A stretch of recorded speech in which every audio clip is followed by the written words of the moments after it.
Hurricane Erin bringing dangerous surf to much of the East Coast. That includes out on Long Island. Joining us now is Southampton Town Emergency Manager Ryan Murphy. Thanks so much for giving us a few minutes this morning.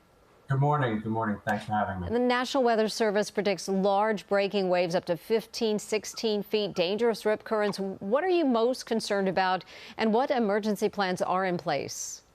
So I think the two top things that we're the most concerned about are obviously first and foremost is always people's safety. And we want to make sure that people understand that swimming is currently prohibited in the town. But I think that generally across all the town, county, and state beaches, that same prohibition against swimming has been implemented at this point. There are dangerous conditions out in the water, and we don't want anyone to put themselves or a potential rescuer in harm's way by doing something foolish and going out into the water. But definitely on an equal footing to that, from a property standpoint, we're very concerned with the coastal erosion and the impacts to the beaches and the dune structures. Well, beaches in the city are closed to swimming. What advisories are in place for you?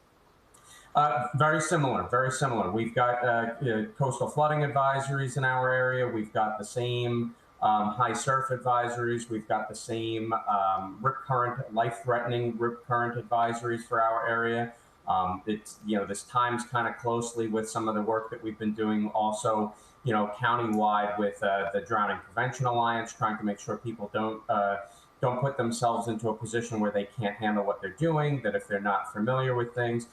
With swimming being prohibited altogether right now on our town beaches, we want people to stay out of the water. Yeah, it's such a huge beach destination too, Southampton. What is your message to people who are trying to get the most out of these last few weeks this summer?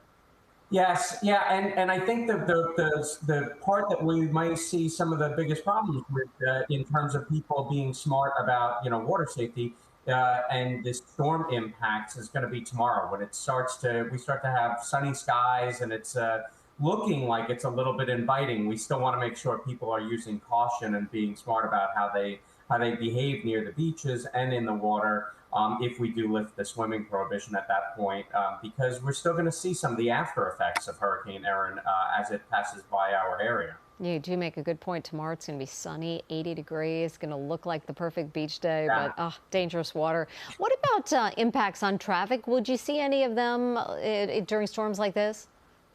Some local roadways are going to experience flooding down on Dune Road in Southampton. Much of the roadway has water in it at this point. We do have barricades out to restrict people passing through that area. So far, we're holding up pretty well on most of our roadways. We're not seeing a tremendous amount of bayside flooding or flooding on the Peconic River area. So overall, the traffic is going okay, but with the winds picking up later today too, it could lead to some, down tree limbs or branches that could cause some problems. We're going to be monitoring all that as we go through the day. Well, we appreciate you taking some time. Ryan Murphy, Southampton Town Emergency Manager, thank you for your time this morning. Thank you very much.